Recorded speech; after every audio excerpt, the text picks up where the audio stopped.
Baisa, presentation అయిపోయింది. Now I would like to have a small press meet.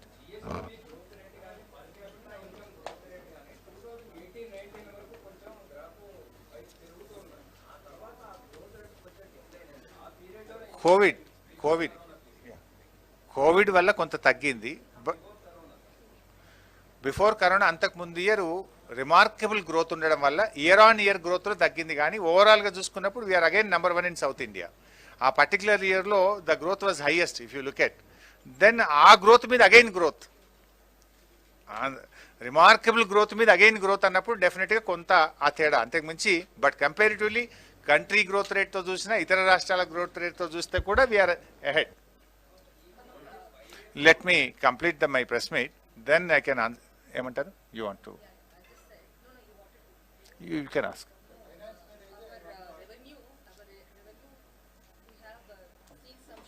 GR Reddy గారిని రమ్మను బాబు, GR Reddy నుండి The shortfall we have seen, Yeah. but we are spending more and outside the budget also have been spending. So that is also well within the limits. That is also well within the limits. కాదు sir, ఇక్కడ next year నుంచి మనం దళిత బంధుకి 20,000 crore 30,000 crore బడ్జెట్లో పెడితే మన revenue ఎక్స్పెండిచర్లో 70-80% అంటే ఇంట్రెస్ట్లు కానీ subsidies కానీ శాలరీస్ కానీ 70-80% పోతాయి. ఖర్చు పెడతానికి ఏం మిగులుతుంది మనకి అనేది పాయింట్. దానికి కూడా ప్రభుత్వం ప్రత్యామ్నాయ విధానాలు ముఖ్యమంత్రి గారు ఆలోచిస్తున్నారు కదా. మనకు ఎన్నో అసెట్స్ ఉన్నాయి, కొన్ని పనికిరానటువంటి అసెట్స్ ఉంటాయి. దానికి కూడా ప్రభుత్వానికి ఒక విధానం ఉంటుంది. ఇక్కడ మీరు ఒకటి గమనించాలి, దళిత బంధు అనేటువంటి దాన్ని ఇదేదో ప్రజలకు ఇస్తున్నారు అని మీరు చూస్తున్నారు.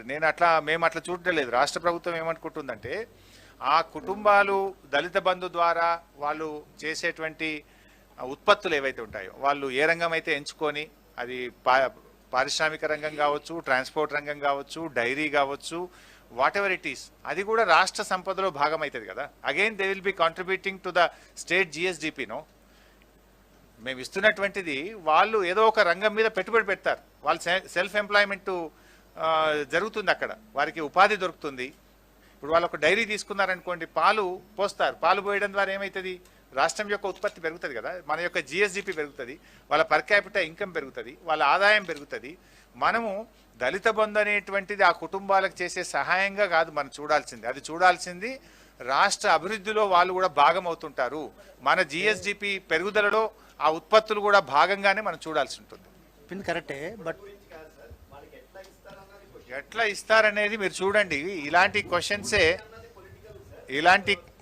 ఇలాంటి క్వశ్చన్స్ మేము కాళేశ్వరం ప్రాజెక్టు మల్లన్న సాగర్ స్టార్ట్ చేసినప్పుడు కూడా ఐ వాజ్ ఇరిగేషన్ మినిస్టర్, అందరూ అనేవాళ్ళు అసలు ఇది మేము బతుకుండంగా ఈ మల్లన్న సాగర్ను చూస్తామా, మేము ఇదంతా రియల్ ఎస్టేట్ వ్యాపారం చేయడానికి ప్రభుత్వం భూములు తీసుకుంటా ఉంది, ఇంకా కొంతమంది అయితే అసలు ఇదంతా కూడా వృధా కాంట్రాక్టులను బతికించడానికి చేస్తున్నారు. ఇలాంటి మాటలే ఇవే ప్రతిపక్షాలు మాట్లాడినాయి. బట్ ఆ మాటలన్నిటికీ సమాధానం నిన్నటి ఫలితం మీరు చూశారు కదా, నీళ్లు పోస్తా ఉంది కదా. సో ఇట్లాంటి విషయాలు ఎప్పుడు కూడా ప్రభుత్వానికి చిత్తశుద్ధి ఉంటే, ప్రభుత్వానికి నిజాయితీ ఉంటే ఎన్నో మార్గాలు ఉంటాయి, ఎన్నో అవకాశాలు ఉంటాయి. డెఫినెట్గా గౌరవ ముఖ్యమంత్రి గారికి ఒక ఆలోచన ఉంది, దాన్ని చేయాలనేటువంటి కృతనిశ్చయంతో వారు ఉన్నారు, పట్టుదలతో వారు ఉన్నారు. డెఫినెట్గా రాబోయే రోజుల్లో రాష్ట్రంలోని అన్ని కుటుంబాలకు కూడా, దళిత కుటుంబాలకు ప్రభుత్వం అందించి తీరుతుంది. సార్, హైదరాబాద్ లో వరదలు వచ్చినప్పుడు 10,000 ఒక కుటుంబానికి 10,000 ప్రభుత్వం. బైసాబ్, నేను ప్రెస్ మీట్ కంప్లీట్ చేసిన తర్వాత ఇంకేమైనా ఉంటే మీరు అడగండి. ఒకటి రెండో రిక్వెస్ట్ కూడా ఏంటంటే, మేము చాలా ఫ్యాక్ట్స్ అండ్ ఫిగర్స్ పెట్టినాం. జనరల్గా ఏమవుతుందంటే, మీరు కూడా చాలా అనుభవజ్ఞులు వచ్చినారు, సీనియర్స్ వచ్చినారు, థ్యాంక్ యూ వెరీ మచ్. నార్మల్గా ఏమైందంటే ఒక సెన్సేషనల్ కామెంట్ ఏదైనా చేస్తే ఈ ఫ్యాక్ట్స్ అండ్ ఫిగర్స్ అన్నీ కూడా సైడ్ లైన్ అయిపోతాయి, అసలు విషయం పోయి కొసరు విషయం ముందుకు వస్తుంది. So I kindly request, please present all these facts and figures. రేపు ప్రజల ముందు పెట్టండి, ప్రజలకు కూడా తెలవాల్సిన అవసరం ఉంది. ఎందుకంటే నేను చెప్పినటువంటివి రాష్ట్ర ప్రభుత్వ లెక్కలు కాదు, కేంద్ర ప్రభుత్వ లెక్కలే చెప్పినాం, కేంద్రం డిక్లేర్ చేసిన లెక్కలే చెప్పినాం. దేశం కంటే మన రాష్ట్రం ఎంత అభివృద్ధిలో ముందుకుంది అనేటువంటి విషయాలు చెప్పాం. ఇవాళ ఎంతసేపు బీజేపీ నాయకులు జబ్బలు జరుచుకుంటున్నారు, మేము ఇట్లా చేసినామంటే అట్లా చేసినాం. ఏం చేసినా అంటే భారతదేశం యొక్క ఆర్థిక వ్యవస్థ బంగ్లాదేశ్ కంటే పతనా స్థితిలో ఉంది. ఇది మీరు చేసింది, ఇదే కదా మీరు చేసింది. సో మిత్రులారా, నేను ఒక్కసారి let me complete my press meet, then I can answer your questions. But నా రిక్వెస్ట్ ఏంటంటే, వీలైనంత వరకు మనం let's confine to this subject. Telangana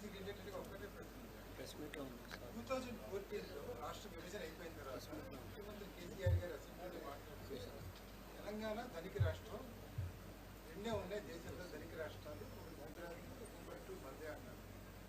ఇవాళ పొజిషన్ ఏమిటి? ధనిక రాష్ట్రమా? 100% ధనిక రాష్ట్రం. ఎప్పుడైనా తెలంగాణ ధనిక రాష్ట్రమేనే, దాంట్లో మేమే వెనకపోతలేం అన్న. ఇప్పుడు మీరు చూసింది కదా ఎస్ఓటి, అది డెఫినెట్గా వీ హ్యావ్ ఎ విజన్. గవర్నమెంట్కు ఒక రోల్ ఉంటుంది, ఒక ఆలోచన ఉంటుంది. మీరు చూడండి ఎస్ఓటిఆర్లో we're number 1 in the country. State own tax రెవెన్యూలో లాస్ట్ 6 yearsలో we have achieved remarkable growth. ఇందాక నేను చెప్పిన 11.52% తోని స్టేట్ ఓన్ ట్యాక్స్ రెవెన్యూలో we stood number 1, whereas Gujarat is the 18th place with a 2.59%. So ఎట్లా కాదంటని చెప్పండి. ఇది ఈ ఫిగర్స్ నేను చెప్పింది కాదు కదా. సార్ సార్ సార్ సార్ మంత్రి గారు, సార్ ధనిక రాష్ట్రంలో రాష్ట్రంలోని భూములు అమ్మాల్సిన పరిస్థితి ఎందుకు ఏర్పడిందని చెప్పి ప్రతిపక్ష పార్టీలు అంటున్నాయి. తప్పకుండా ప్రభుత్వము గత ప్రభుత్వాలు చేసిన పనినే ఇప్పుడు కూడా తెలంగాణ రాష్ట్ర ప్రభుత్వం చేస్తుందని. నిరర్ధకరమైనటువంటి ఆస్తులను పెట్టుకొని కూర్చునే దానికంటే మన ఉత్పత్తులు పెంచుకోవడానికి, పేద వర్గాలకు సహాయం చేయడానికి, ఉపాధి కల్పన పెరగడానికి, రాష్ట్రం యొక్క సంపద పెరగడానికి, సంపదను పెరగాలి, సంపదను పేదలకు పంచాలి అన్నది ప్రభుత్వం యొక్క విధానం. సార్ మిత్రులారా, సార్ ఈ టాక్సెస్ షేరింగ్ లో సౌత్ స్టేట్స్ కి అన్యాయం జరుగుతుంది అనేది ఒక వాదన ఉంది కదా సార్. మిత్రులారా, ఇందాకనే నీకు ఐ టోల్డ్ యూ, అప్పుల్లో మన రాష్ట్రం we are well within the limits అని మీకు ఇందాక చెప్తూ, మనకంటే ఎక్కువ ఉన్న రాష్ట్రాల పేర్లు కూడా నీకు అన్ని లెక్కలు చెప్పిన నేను. వీఆర్ వెల్ విత్ ఇన్ 25%, 22% చేంజ్తో ఉన్నాం మనం. ఇప్పుడు కిషన్ రెడ్డి, కేంద్ర మంత్రి కిషన్ రెడ్డి తెలంగాణ ప్రభుత్వం మీద ఒక సీరియస్ ఎలిగేషన్ చేస్తున్నారు. రాష్ట్రంలో ఉద్యోగులకు టైంకు జీతాలు ఇవ్వలేనటువంటి ప్రభుత్వం ఎలా దళిత బంధు కానీ ఇట్లాంటి వెల్ఫేర్ స్కీమ్స్ ఇస్తుంది, జనాలు ఆలోచించుకోవాలంటున్నారు. ఏం చెప్తారు? నవీన్ గారు, కిషన్ రెడ్డి గారు ఆశీర్వాద యాత్ర పెట్టుకొని వచ్చినారు, సంతోషం. వారు కేంద్ర మంత్రి అయినరు, మన రాష్ట్రం నుంచి చాలా సంతోషం, వారికి అభినందనలు. కానీ రాష్ట్రానికి రావాల్సినవి వారు తీసుకొచ్చి మాట్లాడితే బాగుంటుంది. రాష్ట్ర విభజన చట్టంలో మనకు ట్రైబల్ యూనివర్సిటీ ఇస్తామన్నారు, దాని గురించి మాట్లాడమనండి. బయ్యారం ఉక్కు ఫ్యాక్టరీ గురించి మాట్లాడమనండి. ఐటీఐఆర్ని ఎందుకు రద్దు చేసినారో దాన్ని పునరుద్ధరించే దాని మీద మాట్లాడమని చెప్పండి.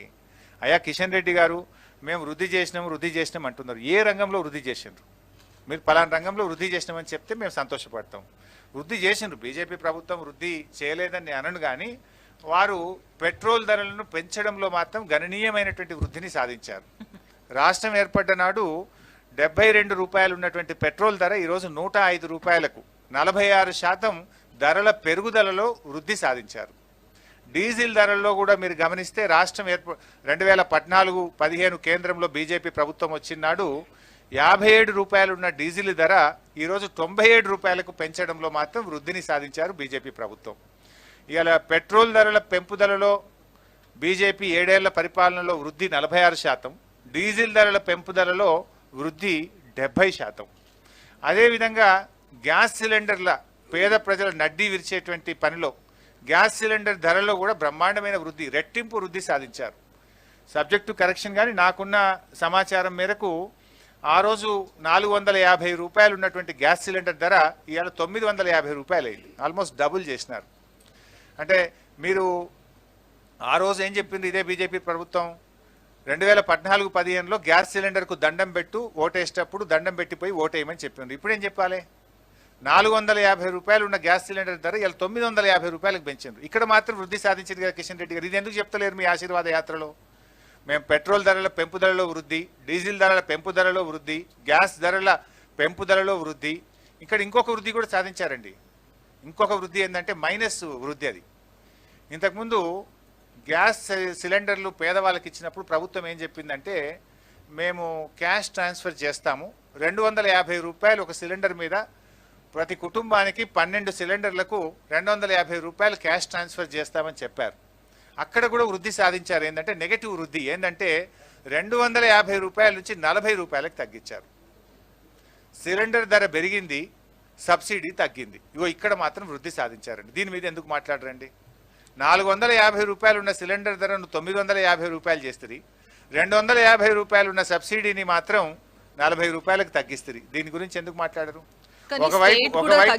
ఒకవైపు సబ్సిడీ తగ్గింది, మరొక వైపు గ్యాస్ యొక్క But కాస్ట్ state పెరిగింది. is also benefiting kada because of this increase in petrol and diesel prices. But మీరు ఒక్కసారి గమనిస్తే subject to correction exact number నాకు తెలియదు కానీ తెలంగాణ రాష్ట్రం పెంచింది ఒక్కసారి, కేంద్ర ప్రభుత్వం డీజిల్ పెట్రోల్ ధరలు పెంచింది ఐ థింక్ 26 టైమ్సే ఉండదు.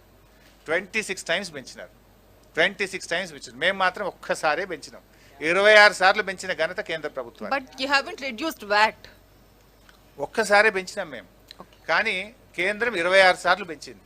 కేంద్రం ఎంత పెంచింది అనేది కూడా చెప్పిన కదా, 72 రూపాయల నుంచి మీరు 105 రూపాయలకు పెంచినారు కదా. మరి అది ఎంత పర్సెంటేజ్ పెరిగింది? 46% పెరిగింది. దాని మీద ఎందుకు మాట్లాడారు? డీజిల్ 70% పెరిగింది. దాని ఇంపాక్ట్ ఎంత ఉంది? అన్ని రంగాల మీద, నిత్యావసర వస్తువుల మీద ఉంది, పేద ప్రజల మీద ఉంది, ఇవాళ అన్నిట్లలో పెరిగింది. ఇవాళ కిషన్ రెడ్డి గారు మీరు అన్నట్టు వృద్ధి సాధించారు. దేంట్లో వృద్ధి సాధించారు? ఏం సాధించారు? కరెక్ట్గా ఒకటి గట్టిగా చెప్తాం మనం. ఏ రంగంలో సాధించారు బైసాబ్? ఇవాళ ఆస్తులు అమ్మడంలో మాత్రం వృద్ధి సాధించారు. బీజేపీ ప్రభుత్వం ఏది అమ్మలేదు ఈరోజు? మీరు అమ్మ చెప్పండి. రోడ్లు అమ్మినరు, విమానాశ్రయాలు అమ్ముతున్నారు, రైల్వే స్టేషన్లను అమ్ముతున్నారు, నవరత్నాలను అమ్ముతున్నారు, ఎల్ఐసిని అమ్ముతున్నారు, బిఎస్ఎన్ఎల్ని అమ్ముతున్నారు. మీరు అన్ని అమ్మకానికి పెట్టిండ్రు కదా. ఇవాళ ఏం సాధించిండ్రు? ఇప్పుడు ఇందాక మీరు చూసిండ్రు, జిఎస్డిపిలో మైనస్, ప్రైమరీ సెక్టార్లో మైనస్, పర్ క్యాపిటల్ ఇన్కంలో తగ్గుదల, ఈరోజు అన్ని రంగాల్లోనేమో తగ్గుదల, ధరలు మాత్రం పెరుగుదల. భారతదేశం కంటే బంగ్లాదేశ్ యొక్క ఆర్థిక పరిస్థితి బలహీనపడము ఈ రాష్ట్రం, ఈ దేశం ముందుకు పోయినట్ట, ఈ దేశం వెనక్కు పోయినట్ట? దీనికి సమాధానం చెప్పాలి కదా. ఇలా ఏ రంగంలో వచ్చినారు మీరు?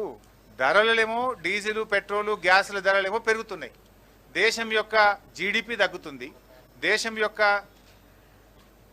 పర్ క్యాపిటల్ ఇన్కమ్ తగ్గుతుంది, దేశం యొక్క ప్రైమరీ సెక్టార్లో గ్రోత్ తగ్గుతుంది. ఇవాళ రాష్ట్రంతో కంపేర్ చేస్తే, తెలంగాణ రాష్ట్రంతో చూస్తే అన్ని రంగాల్లో తక్కువనే ఉంది కదా. మీరు అట్లనే అదేవిధంగా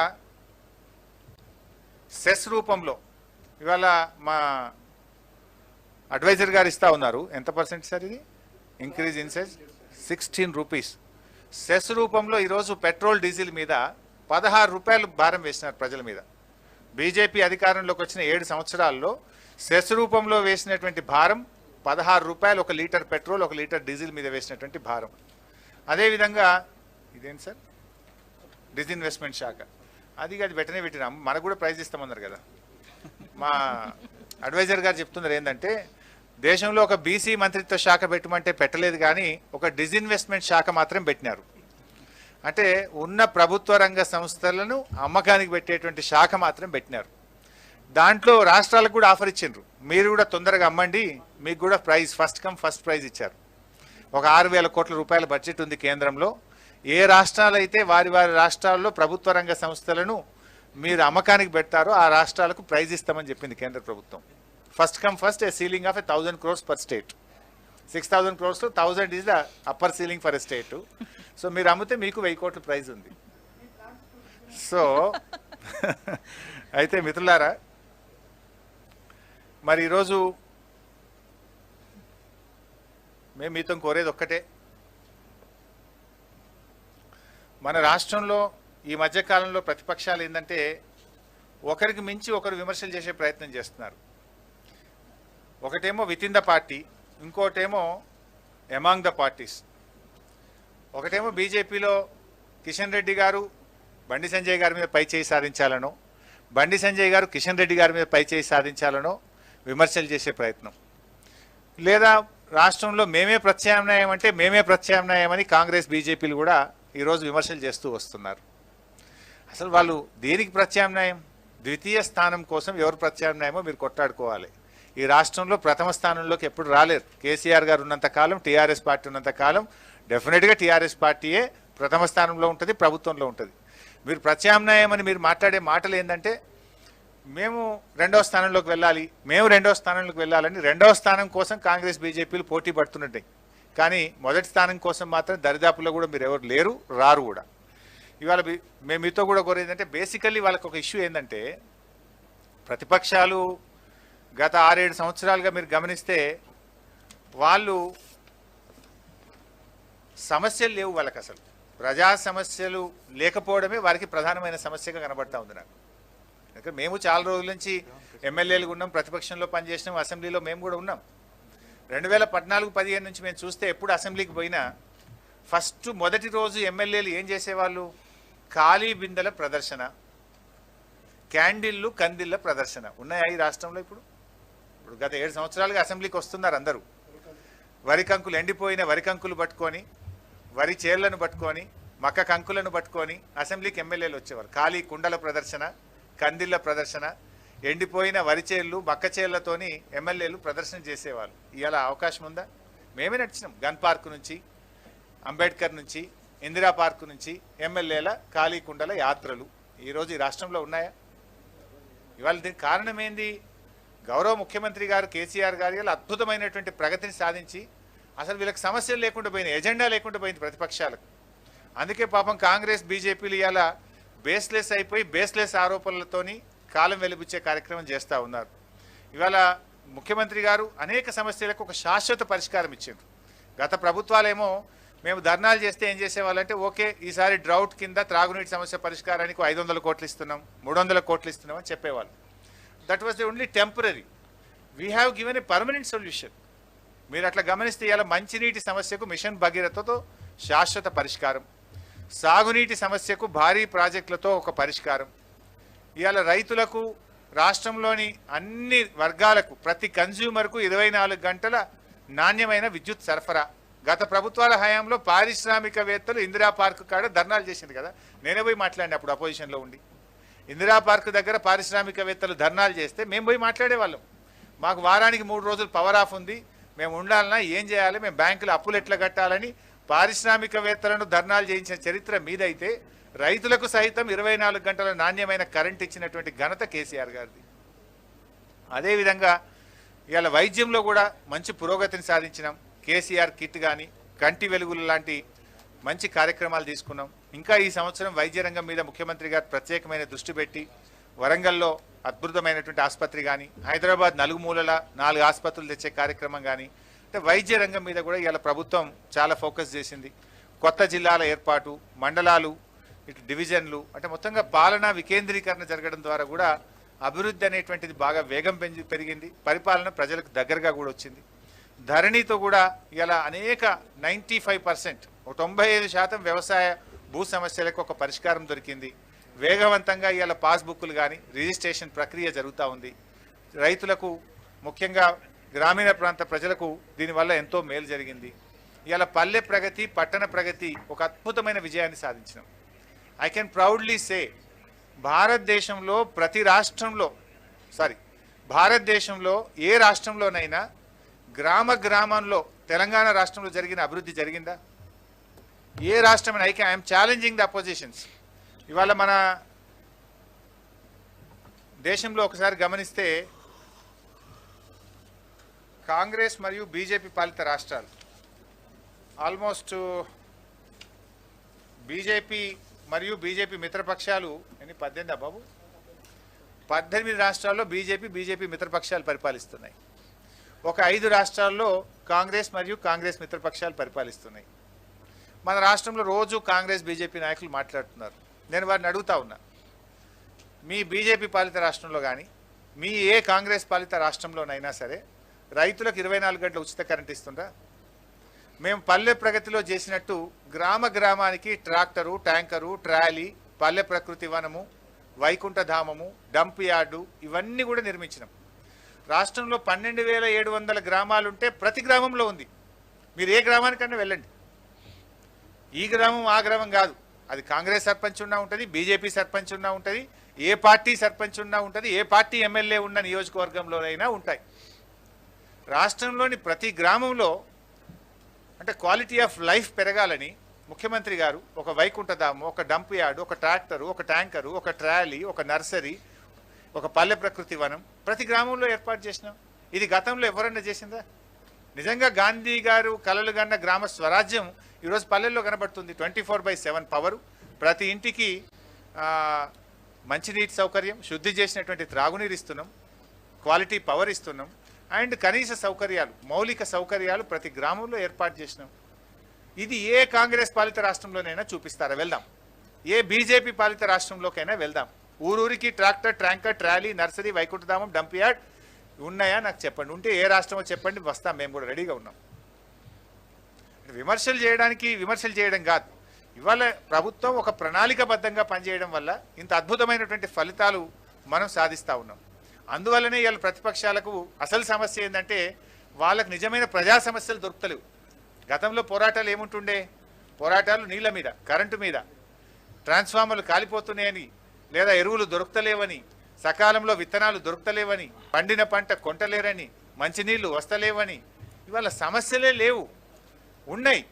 వాటిని పరిష్కరిస్తాం. మెయిన్ ఇష్యూస్ మేము పరిష్కారం చేసినాం. ఇంకా కొన్ని ఉన్నాయి. దాన్ని ప్రణాళికబద్ధంగా దెన్ గవర్నమెంట్ ఒకటి తర్వాత ఒకటి ముఖ్యమంత్రి గారు దృష్టి పెట్టి ఇవాళ మేము ముందుకు పోతా ఉన్నాం. ఆసరా పెన్షన్లు, కళ్యాణ లక్ష్మి, కేసీఆర్ కిట్టు, 6 కిలోల బియ్యం, ఇలా అనేక కార్యక్రమాలు మేము చేస్తూ ఉన్నాం. కానీ ఒక్క బాధ కలిగించే అంశం ఏంటంటే, ఈవెన్ ఐఎమ్ అపీలింగ్, ఈ రాష్ట్ర పౌరులుగా మనం రాష్ట్రం గురించి గొప్పగా చెప్పుకోవాలి. రాష్ట్రం అద్భుతమైనటువంటి ప్రగతిని సాధించుకున్నాం. సరే, మేము మా ప్రభుత్వం చేసిన మంచి పనులు మీరు చెప్పబుద్ధి కాకపోతే చెప్పకండి, ఏం పర్వాలేదు. కానీ రాష్ట్రం పరువు తీయద్దు, రాష్ట్రం యొక్క గౌరవాన్ని తగ్గించద్దు. దేశం ముందు రాష్ట్రం యొక్క గౌరవం పెరిగేటట్టుగా ప్రతిపక్షాలు ఉంటే ప్రజల్లో మీకు కూడా గౌరవం ఉంటుంది. సరే, మేము ఏదైనా తప్పులు చేస్తే విమర్శించండి, వి రిసీవ్. అదేవిధంగా ఇంకేదైనా స్పెసిఫిక్గా మీరు చెప్పాలనుకుంటే మాకు చెప్పండి. కానీ వీళ్ళ వ్యవహారం ఎట్లుందంటే, వాళ్ళ విమర్శలు సెల్ఫ్ గోల్ కొట్టుకుంటున్నారు. వాళ్ళు ఈ మధ్యలో వాళ్ళు చేసే విమర్శలు టీఆర్ఎస్ మీద అక్కస్తోనో టీఆర్ఎస్ మీద విమర్శలు చేయబోయి కొన్ని సందర్భాల్లో వాళ్ళు రాష్ట్రాన్ని అభాస్పాలు చేస్తున్నారు. వాళ్ళకు వాళ్ళు సెల్ఫ్ గోల్ కొట్టుకుంటున్నారు. ఏం మాట్లాడుతున్నారు? తెలంగాణ రాష్ట్రం నాశనం అయిపోయిందనో, తెలంగాణలో తాలిబన్ల రాజ్యం వచ్చిందనో, తెలంగాణ ఆగమైపోయిందనో, తెలంగాణ అవినీతిమయమైపోయిందనో, ఇట్లా రకరకాలుగా విమర్శలు చేస్తున్నారు. ఇది రాష్ట్రాన్ని కించపరచడం కాదా? రాష్ట్రం యొక్క గౌరవాన్ని తగ్గించడం కాదా? ఇది రాష్ట్రాన్ని అభాసుపాలం, దేశం ముందు అభాసుపాలు చేయడం కాదా? ఇది ఏ రకంగా ప్రతిపక్షాలకు వాంఛనీయమని నేను అడుగుతా ఉన్నా. రాష్ట్ర ప్రజలు దీన్ని మెచ్చుకుంటారు అనుకుంటున్నారా? మీరు ఇట్లా మాట్లాడడం వల్లనే మీకు ప్రజలు మీరు పలచనైపోతున్నారు. ఇవాళ మనం పోరాడి సాధించుకున్నటువంటి రాష్ట్రం, తక్కువ సమయంలో దేశంలో మరో రాష్ట్రం సాధించినటువంటి విజయాలు సాధించడం కదా. మీకు ఫ్యాక్ట్స్ అండ్ ఫిగర్స్ మీ ముందు పెట్టినా. దక్షిణ భారతదేశంలో పర్ క్యాపిటా ఇన్కంలో నంబర్ 1, జిఎస్డిపి వృద్ధి రేట్లో నంబర్ 1, ఎస్ఓటీఆర్లో వీఆర్ నంబర్ 1. ఇన్ని అద్భుతమైన విజయాలు దక్షిణ భారతదేశంలో మొదటి స్థానంలో ఉంటూ దేశంలో మొదటి 3 స్థానాల్లో ఉన్నది Telangana. One should feel proud. సరే, మీరు ఎట్లాగో మెచ్చుకోలేరు మమ్మల్ని. కానీ మీరు చేసే విమర్శలు రాష్ట్రం యొక్క స్థాయిని తగ్గించే విధంగా ఉండకూడదు, రాష్ట్రం యొక్క పరువును తీసే విధంగా ఉండొద్దు. మన తల్లిని మనం కించపరుచుకుంటామా? మన రాష్ట్రాన్ని మనం బదనాం చేసుకోవడం సబబైనటువంటి విషయమా? అందుకే ఇవాళ మీరు ఈ రకమైనటువంటి పరిస్థితి పాల్పడుతున్నారు కనుక ప్రజలు మిమ్మల్ని పట్టించుకోవడం లేదు. విమర్శనాత్మకంగా ఉండని, నో ప్రాబ్లం. కానీ ఆ విమర్శ వాస్తవాలకు దగ్గరగా ఉంటే ప్రజలు దాన్ని రిసీవ్ చేసుకుంటారు. ఇవాళ మీరు అవినీతి జరిగిందని కిషన్ రెడ్డి గారు మాట్లాడుతున్నారు, ఇవాళ బీజేపీ నాయకులు మాట్లాడుతున్నారు. ఒక ఆయన అంటాడు మిషన్ కాకతీయ, కమిషన్ కాకతీయ అంటాడు. మిషన్ భగీరథలో అవినీతి జరిగిందని ఇంకొక బీజేపీ నాయకుడు మాట్లాడతాడు. ప్రాజెక్టుల్లో అవినీతి జరిగిందని ఇంకో నాయకుడు మాట్లాడతాడు. మీ విమర్శలకు మీ ప్రభుత్వం, మీ కేంద్ర మంత్రులే పార్లమెంట్ సాక్షిగా సమాధానం చెప్పింది కదా, చెప్పలేదా? మిషన్ భగీరథలో అవినీతి లేదని, ప్రజలందరికీ ప్రతి ఇంటికి స్వచ్ఛమైన తాగునీరు ఇచ్చే రాష్ట్రం తెలంగాణ రాష్ట్రమని, తెలంగాణ రాష్ట్రాన్ని అభినందిస్తూ కేంద్ర మంత్రి గారే పార్లమెంట్లో స్వయంగా చెప్పిండ్రు. మీ ప్రశ్నకు మీ మంత్రే సమాధానం చెప్పింది కదా, పార్లమెంట్ సాక్షిగా చెప్పింది కదా. మీరు మిమ్మల్ని ఎట్లా నమ్మాలి ప్రజల్ని? ఇవాళ ప్రాజెక్టులు మిషన్ కాకతీయలో అవినీతి లేదని, పారదర్శకంగా పనులు జరుగుతున్నాయని కేంద్ర మంత్రులే పార్లమెంట్లో చెప్పింది కదా. ఇంతకంటే గట్టి సమాధానం ఇంకేం కావాలి మీకు? ఇప్పుడు ఒక రాష్ట్రం అభివృద్ధి జరిగిందా జరగలేదా అనడానికి ప్రతిపక్షాల తిట్లు కాదు కొలమానం. దానికి కొలమానం జిఎస్డిపి వృద్ధి రేటు, పర్ క్యాపిటా వృద్ధి రేటు, రాష్ట్రం యొక్క ఆదాయ వృద్ధి రేటు, రాష్ట్రంలో మౌలిక సౌకర్యాల కల్పన, అవి మేము చేస్తూ ఉన్నాం. అవి మేము చేసినామా లేదా అనడానికి ఇప్పుడు మీ ముందు పెట్టినటువంటి గణాంకాలే సాక్ష్యాధారం కదా. ఇంతకంటే ఏం కావాలి?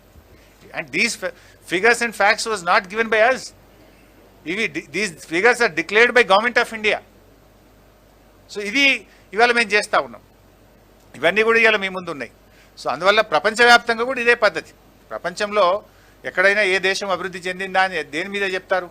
ఇలా అమెరికా అభివృద్ధిలో ఉందనో, జపాన్ అభివృద్ధిలో ఉందంటే దేన్ని చూసుకొని చెప్తారు? ఆ జీడిపి మీద, పర్ క్యాపిటల్ ఇన్కమ్ మీద, ఓన్ ట్యాక్స్ రెవెన్యూ మీద, విద్యా వైద్య ప్రమాణాల మీద, మౌలిక సౌకర్యాలు like drinking water and power sector మీద, తలసరి విద్యుత్ వినియోగం మీద తదితర అంశాలే ఏ దేశానికైనా ఏ రాష్ట్రానికైనా అభివృద్ధికి గీటురాయిగా పరిగణిస్తారు.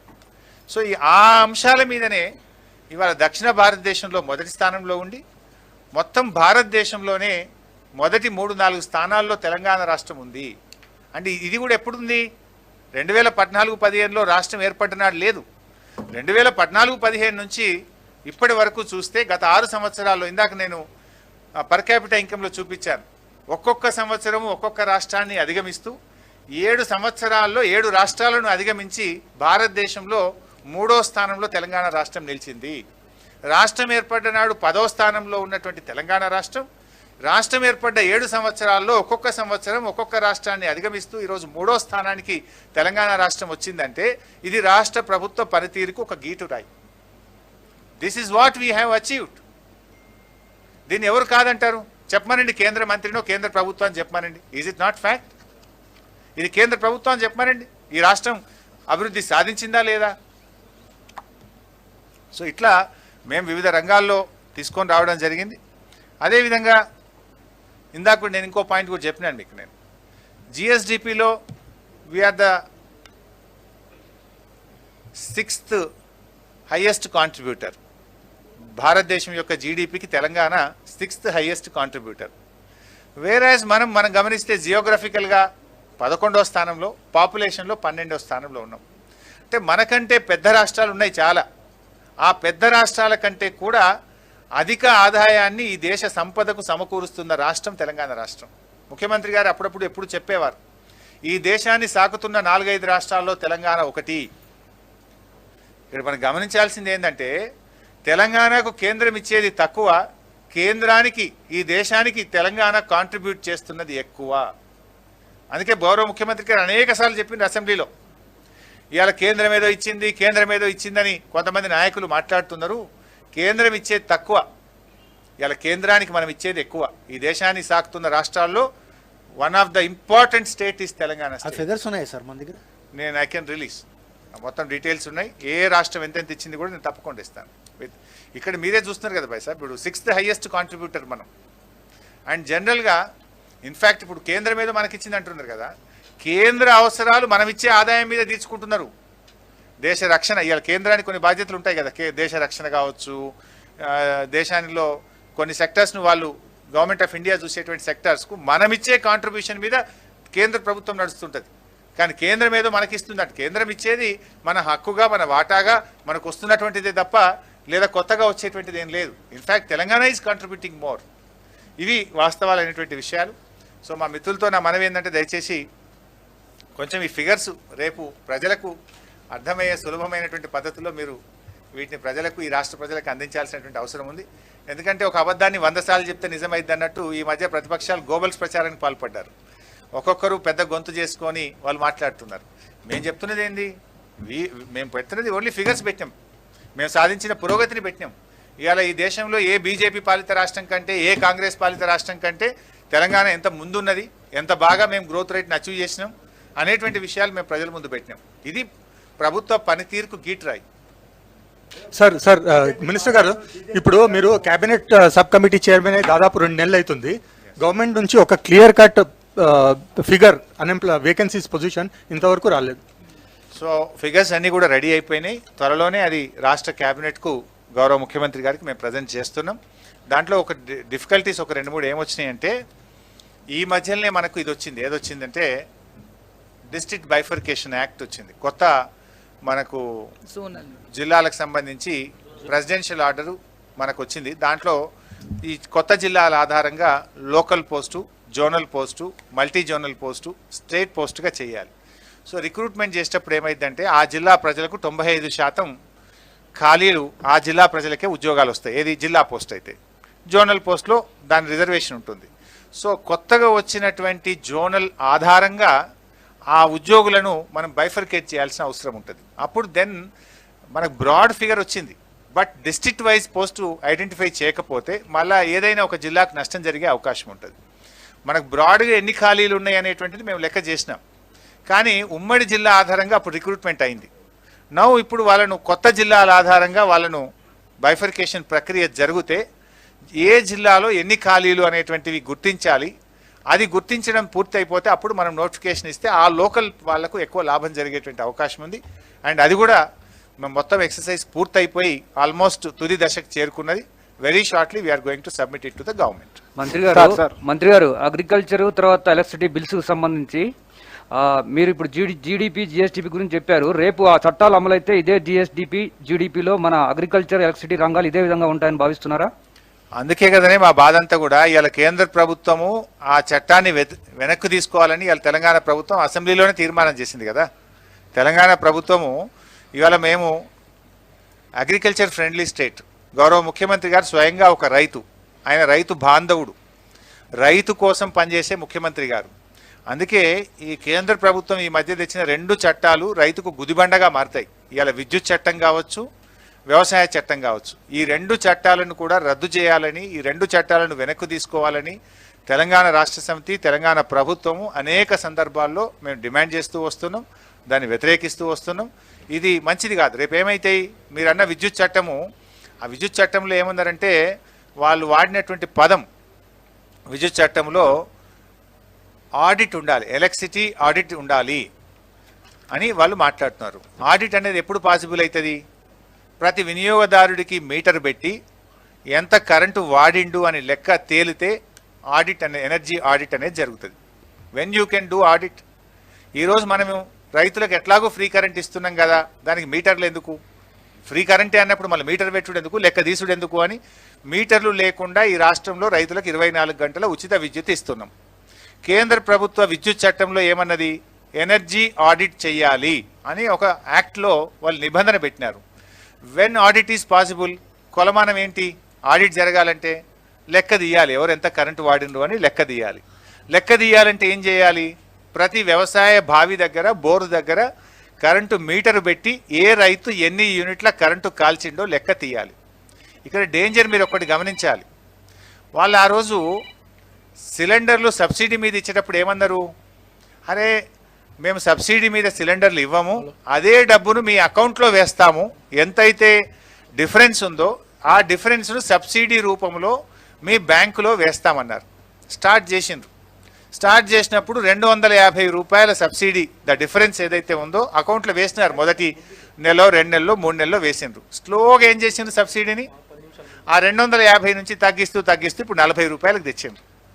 రేపు కూడా మీటర్ పెట్టుండ్రి, ఎనర్జీ ఆడిట్ అంటారు. మీటర్ పెట్టినాక ఏమంటారు, చిన్నగా ఇప్పుడు మీరు ఎట్లయితే గ్యాస్ సిలిండర్ల సబ్సిడీని తగ్గించుకుంటూ వచ్చిండ్రో, రేపు ఎనర్జీ ఆడిట్ పేరు మీద బావుల దగ్గర, బోర్ల దగ్గర మీటర్లు పెట్టి అక్కడ కూడా సబ్సిడీని తగ్గిస్తాము అని చెప్పి మళ్ళీ అగైన్ రేపు రైతుల మీద భారం వేసేటువంటి ఒక కుట్ర జరుగుతూ ఉంది. అందుకే మేము దాన్ని వ్యతిరేకిస్తాం. మంత్రి గారు, ఈ వ్యవసాయ రంగం మీద ప్రభుత్వం గడిచినటువంటి 7 ఏళ్లలో 1000 కోట్ల రూపాయలను ఖర్చు చేస్తూ ఉంది. పండించిన పంటను ప్రభుత్వమే కొంటా ఉంది. కానీ పంట ఏదైతే ఉందో అది ఇతర రాష్ట్రాలకు కావచ్చు, లేదంటే ఇతర దేశాలకు ఎగుమతి చేయడంలో కొంత సఫలం కాలేదు. అందులో ఎక్కువ నష్టం వస్తూ ఉంది. పంటంతా కూడా గోదాములలో ఉండిపోతుంది అన్నది ఒక టాక్ నడుస్తుంది. దాని మీద ఒకసారి క్లారిటీ ఇవ్వండి సార్. ఇప్పుడు మీరు అంటున్నది లాభ నష్టాలు అనేటువంటివి ఏ రూపంలో చూస్తాం? లాభ నష్టాలు అనేటువంటివి మేము చూసేది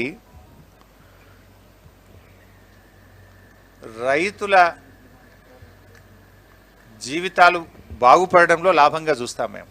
కొన్ని సందర్భాల్లో ప్రభుత్వం నష్టపోయినా రైతులు లాభపడడమే ప్రభుత్వం యొక్క లక్ష్యం. మీరు గమనిస్తే ఆ రోజు దేశంలో అతి ఎక్కువ ఆత్మహత్యలు చేసుకున్న రాష్ట్రాలు ఏవి అన్నప్పుడు పార్లమెంట్లో సమాధానం వచ్చేది తెలంగాణ అండ్ విదర్భ. ఇవి దేశంలో అతి ఎక్కువ ఆత్మహత్యలు జరిగే ప్రాంతంగా అప్పుడు యూపీఏ ప్రభుత్వం అనేక సార్లు పార్లమెంట్లో చెప్పారు.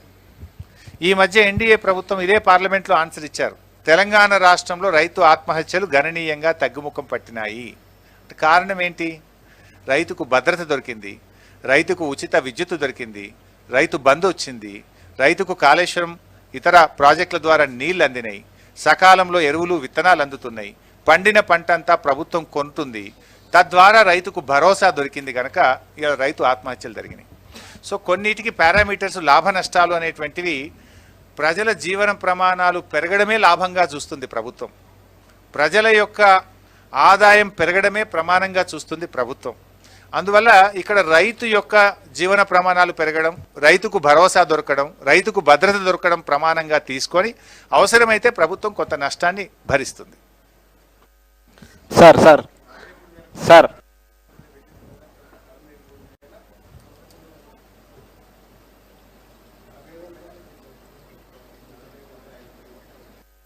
సార్ రాష్ట్ర ఆదాయ డెడ్ బటన్ ఎంత ఉందో చెప్ప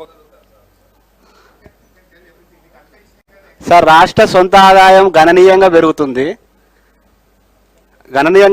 చెప్పారు కదా సార్. అదే సమయంలో అప్పులు కూడా పెరుగుతున్నాయి. ఏదైనా స్కీమ్ అమలు చేయాలంటే ప్రభుత్వ ఆస్తులు అమ్ముతా అంటున్నారు. మిత్రులారా, దీన్ని ఏ రకంగా అర్థం చేసుకోవాలి సార్? దేశములో అత్యధిక ఆదాయం పెరిగిన రాష్ట్రం తెలంగాణ రాష్ట్రం అని మీకు లెక్కలతో సహా చెప్పాము. స్వంత ఆదాయాన్ని పెరుగుదలలో భారతదేశంలో అతి ఎక్కువ వృద్ధి రేటును నమోదు చేసి మొదటి స్థానంలో ఉంది తెలంగాణ రాష్ట్రం. ఒకటి.